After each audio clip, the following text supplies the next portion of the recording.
Assalomu alaykum Samuqumi Holding obunachilari. Samuqumi Holding ustasi Davlat aka ustovimizning ishlari. Davlat aka,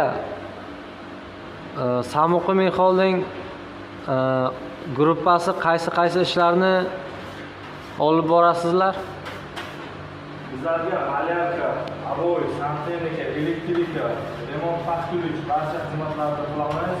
Barcha xizmatlar uchun mana men Samuqumi Holding direktori va ustasi Davlatjonga murojaat qilasizlar. Mana orqadagi nomerlarga murojaat qilaverasizlar. Samuqumi Holding ustasi Davlat aka ustovimiz. Raqamlar sal xira ko'rinyapti.